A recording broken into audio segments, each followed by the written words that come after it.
focus on a little bit of what we want to cover today with our meeting. Again, our agenda, we're going to be sharing a little bit about, just Black History Month, and showing you a couple videos that we have on Quillo, an event that you want to use something like that for meetings or whatnot to kind of kick off the conversation, and would love to hear, is there any special celebrations that your organizations do in recognition of Black History Month? And then I'm going to turn it over to John, and he's going to focus us in on connections, as well as sharing some of the new features that we're going to be rolling out here in 2021 on the Quillo app. And of course, we'll give you some tips on some of the key videos that you can use for self-care. As always, with the snow, the weather, the snow, whatever you're experiencing, the vaccine, COVID's still out there, you got to find time for yourself. And again, these are great videos to also share with team members in meetings or whatnot. So take a look at our list and leverage and utilize those as you move forward. So again, we've got folks from across the country here today. Just want to welcome everybody that just joined. And here is the map of where we have folks across the country. So I know today we've got folks down in Texas, Wisconsin, Illinois. Do we have anybody who just joined California? I don't know if our California folks are with us yet or not. There's Sarah. Welcome. But again, we just want to welcome everybody. And, this is an important meeting for us, just to hear from you. What are you experiencing? What's taking place? So at the end, we will open it up for any additional conversations that you're having. If there's something that you'd like us to put on as Quillo Nation as a key topic, we're happy to do that. So let's kick off a little bit. And our good news is really about celebrating Black History Month. As all of you know, Black History Month really is the month of February where we really celebrate the contributions and achievements of African Americans throughout our US history and all the contributions that they've made. As I was doing a little research and just thinking about Black History Month for myself, it was interesting to kind of read the history of it and how it did start. Carter Woodson actually in 1926 started off with what they then called the Negro History Week. And so it has continued to evolve from that. And starting in 1976, then it became this month-long celebration. We're very fortunate in that with what we do with Quillo, we have the opportunity to meet and get involved with our videotaping a lot of different individuals. So, if you look out on Quillo, you'll see different individuals, especially those who are strong advocates in the Black community, as well as for the disabilities world. And one of those advocates was a lady by the name of Betty Williams.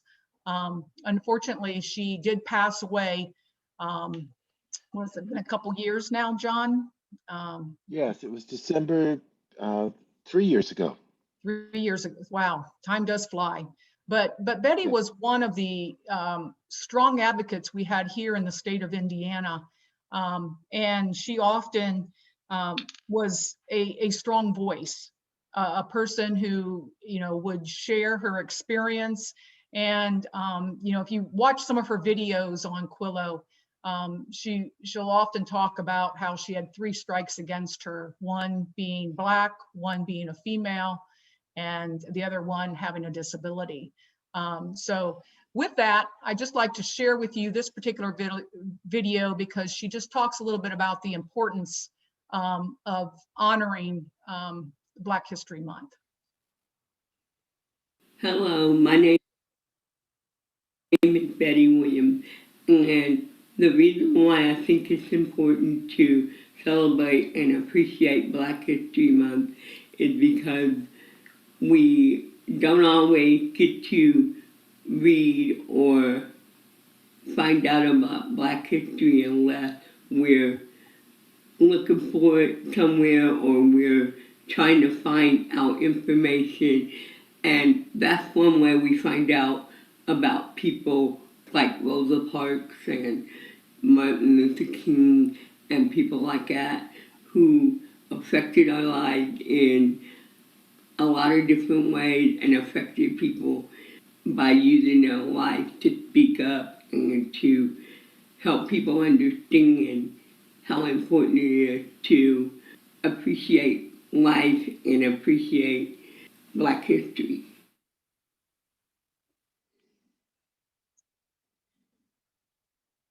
So Hello, my name. there we go. So again, I just want to reemphasize that, Betty was just a very strong advocate, and she did use her voice to gain recognition across the country and in local organizations as well as national organizations. She was named to President Obama's Committee for Individuals with Developmental Disabilities, and was just a very strong local advocate here. So a very good example of, again, an individual who speaks up. And I hope that, as you think about your own organizations, you're finding those strong advocates to be able to speak up, just like Betty Williams did.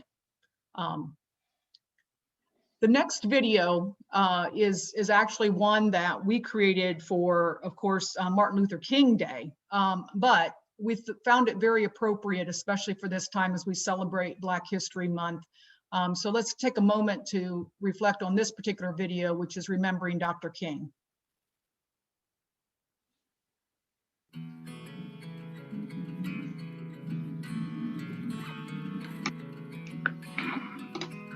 Today is Martin Luther King Jr. Day in the U.S., a day to recognize the achievements and contributions of this influential civil rights leader. While the civil rights and disability rights movements had their own unique challenges and demands, many people in the disability rights movement gained inspiration from Dr. King with statements such as this, written from his letter from a Birmingham jail. Injustice anywhere is a threat to justice everywhere. His call for justice for all people resonated with those who fought and continue the fight for disability rights. It is not possible to be in favor of justice for some people and not be in favor of justice for all people. Thank you for your contribution and sacrifice, Dr. King.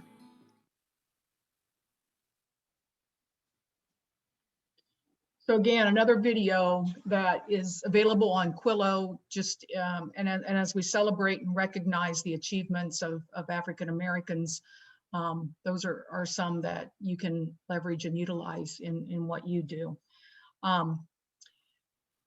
The last thing we just want to share is there are other resources, and if you use the hashtag Disabled Black History on social media, this might be a good resource to dive into a little bit more about some of the Black Americans who were disabled. So again, use the hashtag Disabled Black History, and you'll come up with some additional information about African Americans who had huge contributions throughout the history, and again, maybe of interest to some of the people that, of course, are working in your organizations. So I'd just like to maybe open it up. Just curious if your organizations are doing anything special to recognize Black History Month. If so, what is that? How can we learn from each other in support of this particular month? Anybody have any things that your organizations are doing to recognize it?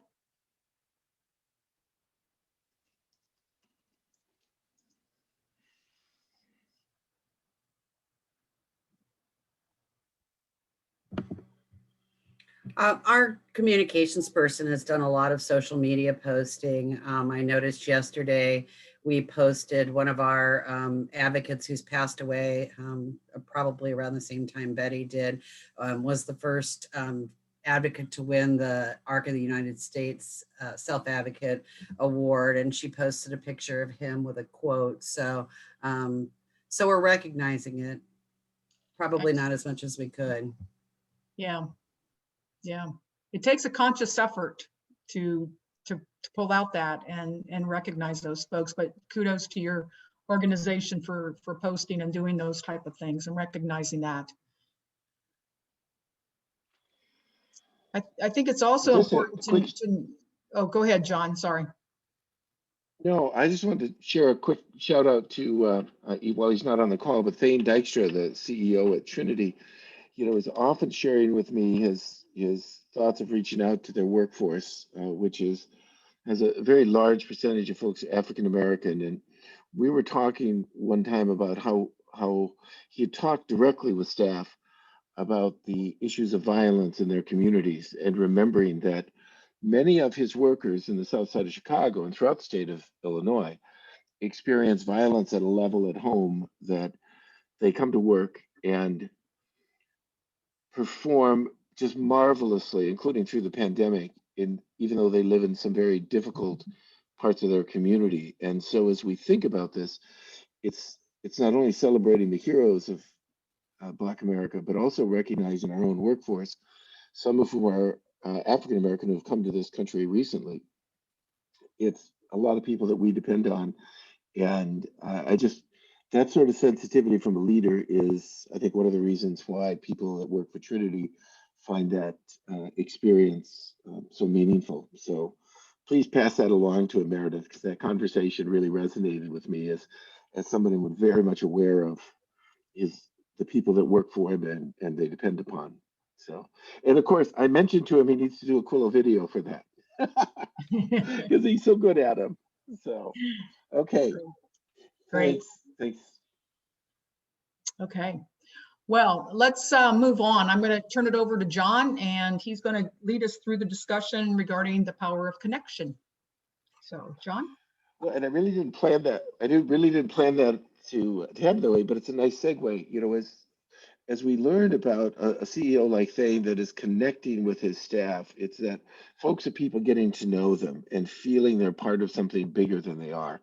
And as we last shared with our CEOs this last week, a message about the power of their connections and to never underestimate how much it means to people to hear from them, to be hearing, even if it's not this momentous announcement, but just hearing from leadership. And so when we think about the power of connections, there's just something that we wanted to share here, a few things and some things coming up that I think will make it easier for you. The power of connections really helps foster that relationship with the people you manage, the people on your team, and the people in your organization. That knowing who we are, just like as we try to find out and know who our neighbors are, really knowing the connections with people that we have and how do we foster those beyond what they do is who they are and what is going on in their lives. And that is the power of that connection that brings us, instead of a bunch of loose strands, to this tightly woven organization that depends on one another. We're going to be doing some few new things this year with Quillo that'll make it easier to make connections, and want to walk through with those. So you've been asking for some updates and changes to the app, and we're in the midst of working on those right now.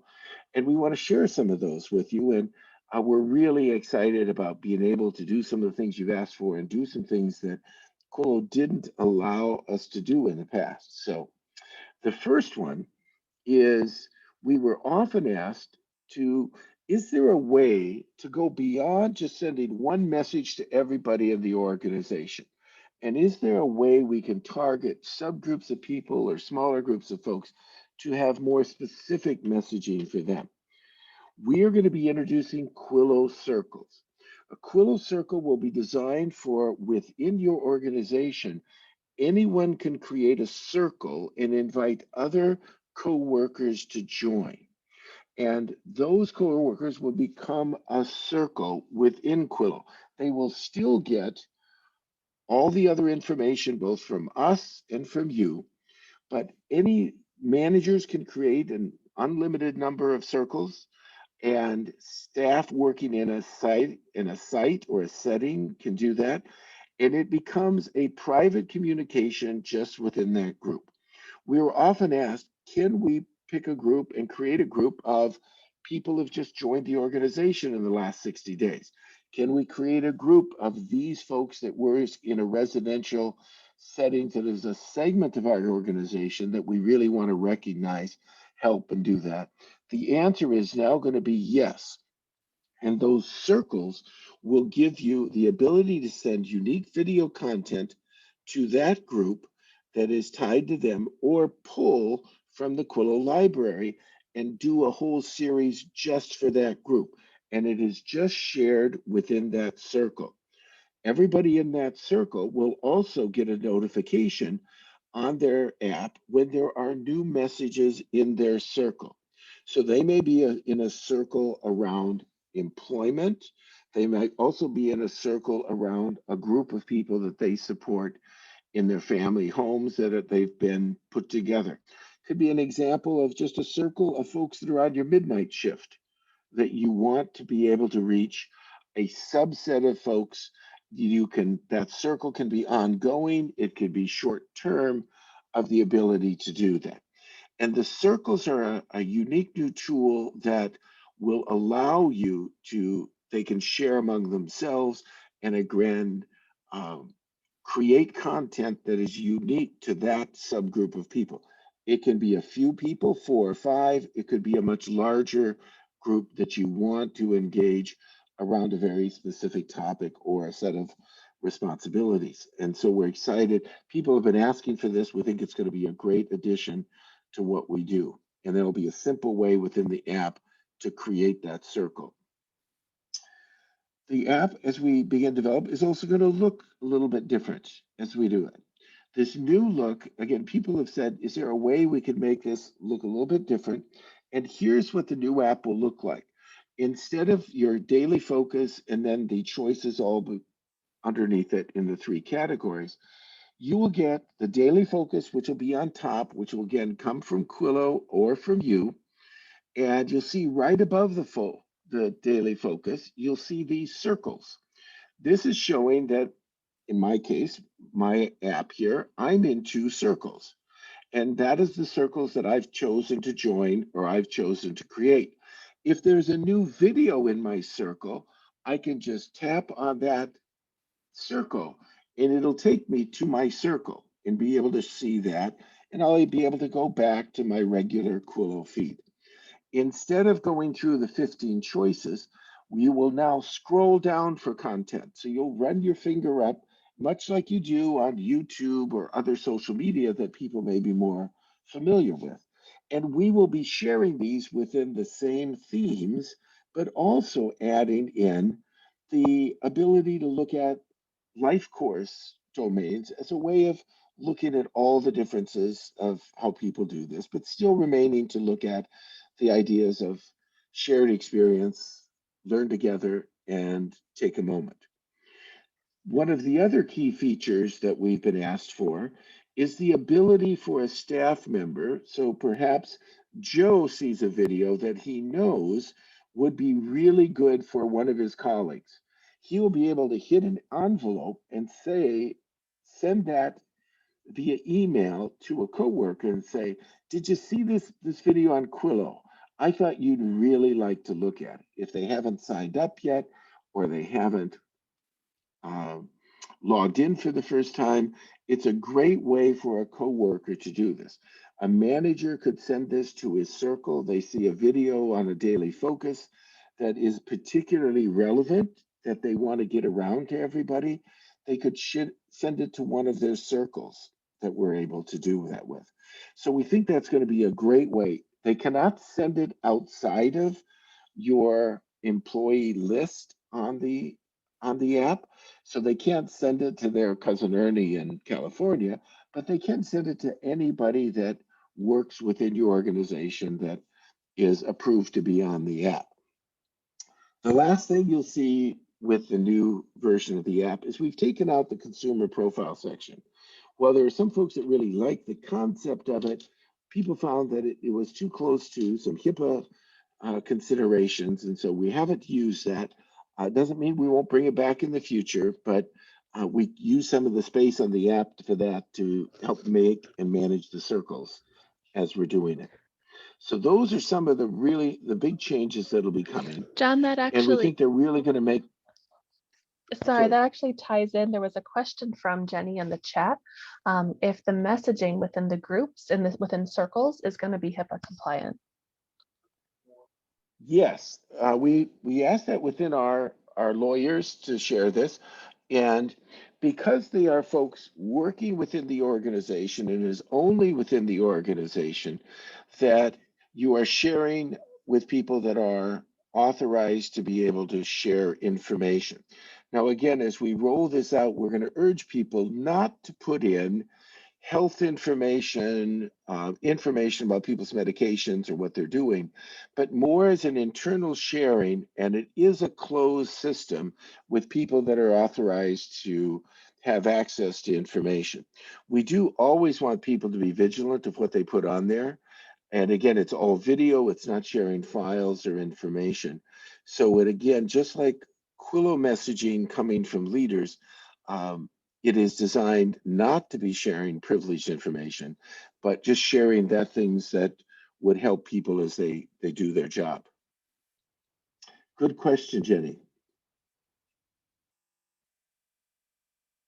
Okay, next, as we look at this, uh, we also have been asked for the ability for you as admins and content managers to pull from the entire Quillo library to choose for your daily focus. We're now over 1,000 videos, and with the new version of the app and the administrative responsibilities, you will have the ability to search the entire Quillo library to pick a topic that you want to put into as your daily focus. You can pick a series and run these with your daily focus for a week if that is what you'll be able to do. So you will have complete access to be able to do that. And again, that ties in with the circle administrators to be able to say, if, for example, we really want to focus on preventing of abuse and dealing with sexual abuse in a series of homes or a particular home, you would be able to create a circle and share that content with a much smaller group of folks. Or if you're trying to create content and share it with a subset of folks of your social workers or your behavioral consultants, it allows you to pull from that library and share it with circles along the way. There is a very small risk of overlap. If you pick from our library and pick a topic that is you're going to make a daily focus, we'd urge you to look at our monthly daily focus list just to be sure it isn't already scheduled to be out there. It also could show up because of the algorithm on somebody's feed, but it's not going to be a huge problem. But there is some risk that they would see your video come in at the daily focus, and it might also show up as they scroll down in their feed. But we're really excited. This is something we've been working on for a while, and you've been asking for, and we're glad to be able to do that. So we're in the midst of coding this right now. Our plan is that all of the updates will be done this summer. There's nothing required. When we release the new version of the app, people will just get the opportunity to update the app, and we will begin doing communication support from Quillo to share with folks of what we're going to be able to do with that and get them ready for it, because it will have a new look to it.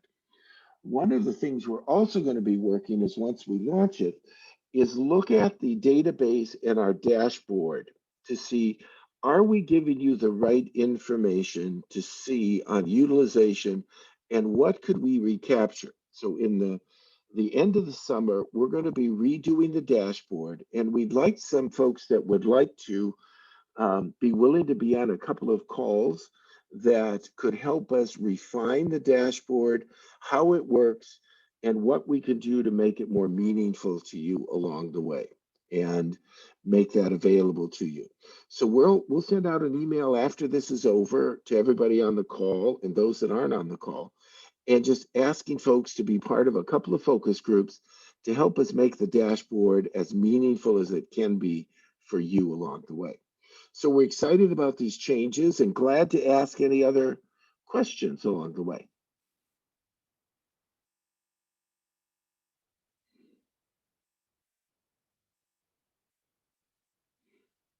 Great. Okay. Well, we'll send that email out and hopefully we can get a few of you on a call and help us decide what the dashboard really will do for us along the way. Thanks. Great. Thanks, Great. John. Yeah, we're real excited about being able to add these new features. And again, if you are laying down at night, you think about this a little bit, you've got a comment or a question, please send us a note. We'd be happy to walk you through kind of what we're thinking as we make a few changes and modify the app. So to kind of continue then with looking at our own self-care. As we always like to do, we like to highlight a few key videos that I would highly recommend. Go out, type these in the search bar and take a look at them. The first one is by Ryan Fenner. Again, she's a DSP in New York, and she has just some great videos on the app right now. But one of them we would highly recommend taking a look at is Caring for Your Team and Yourself. Ryan just gives, again, some good tips there. The next one is by Mary Gilbert. Caregivers need to be caretakers. And once again, a good reminder for all of us about what we need to do to take care of ourselves as we continue to be instrumental in the lives of others. And often if you pour out too much, you got to make sure that somehow you're filling your own cup back up. And then the last one is a Q to You video. And if you do search that, make sure you put in the Q to You. Take what you need. And this is an excellent video because it actually provides some insight. If you need some advocacy strength, if you need to just find some strength about being calm, or perhaps it's around engagement, it shares some additional videos that you may want to take a look at. So the Q to You, Take What You Need is also a great self-care video that might be helpful for either yourself or the people that you're supporting or staff members. So please feel free to tap into those. Okay. Well, before we wrap up with what's coming up next month, I do want to just kind of open it up a little bit. Is there any other questions or things that's happening in your organizations right now that you'd like to share and get some advice from maybe some of the others who are on the call today? Does anybody have any other key topics or things that would be helpful to learn about?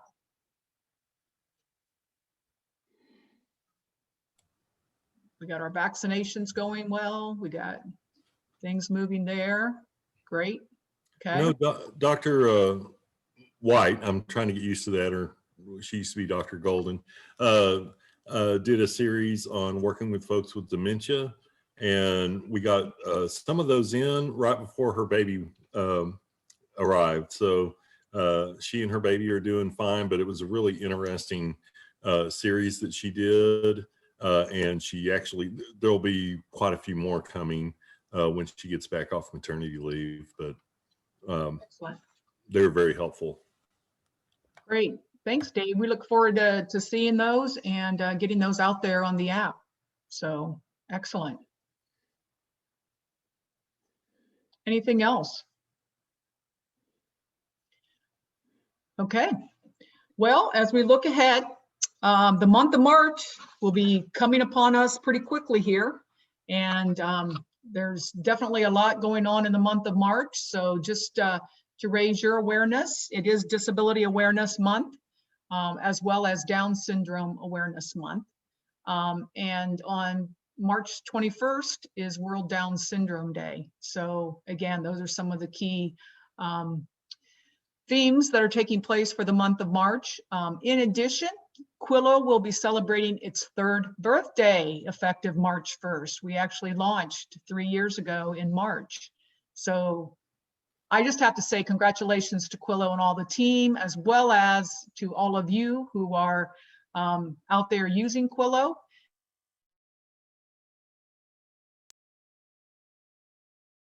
To share? Well, we're so thankful for all of you because we wouldn't be here without you. And this has been a year as we go back. We're approaching in March a year that many of us have been working from home and some still coming in, and everybody's had to be resilient because this hasn't been a year like any of us have probably have lived through before, and we've all been going through it at the same time. And as I look at the faces on the screen here and knowing each of you, you've all overcome such huge challenges during this year that we're going to get through it. We're in this way, midpoint of coming out, as somebody said at the beginning, that light is at the end of the tunnel and it's not a train coming at us, we hope. But we're getting through this, and it's important to celebrate that. So as you think about it, was talking with an an organization that's going to be joining Quillo, and they managed to continue to place people in jobs through the pandemic and finding the strength that people said. And one of the folks echoed a comment that one of our authors did out of Arizona, who kept working at her grocery store job. And when she was given the chance, because she has a lot of underlying health problems, to not come into work, she said, "Why would I not come to work? I'm needed so people can eat their dinners. My coworkers are coming, so I'm going to help feed the people in my town." And that's kind of the message of resilience that all of you have shared and by what you've accomplished. So thank you for all you're doing. And we look forward to year 4. Yeah, absolutely. Well, with that, on our next call, our topic is going to be success stories. So we are looking to you to share, what are those success stories that are out there? What have direct support professionals done in this past year to help your organizations continue to be successful? So that's going to be our topic for the month of March. And if you wouldn't mind, please make a note. I'd love to reach out to each of you, maybe capture a couple success stories, and maybe even talk to one or two of the individuals and just get their perspective. We feel that it's just really important that we share what people have done in terms of their own resilience to work through the past year, and what's continuing to provide us the success as we continue to move forward. So with that, anyone have any other questions or comments before we wrap up? Anything on our chat? We all good? Good to see I everybody. think we are. Yeah, it is. And Good to see you, again, we're Brad. glad everybody, we're so glad everybody is making it through whatever weather conditions you're going through. I actually had someone on that was supposed to be on the call today send me an email and say that they just went through a power outage, and so she wasn't going to be able to join. So I know everybody's, got the weather challenges in addition to some of the other things you're going through. So thank you everyone for joining us today. As Dave said, it's great to see everybody. So, all right. It is. Take care now. Thank you. All right, everybody. Have a great day. Thank you very much for joining. Bye now. Bye.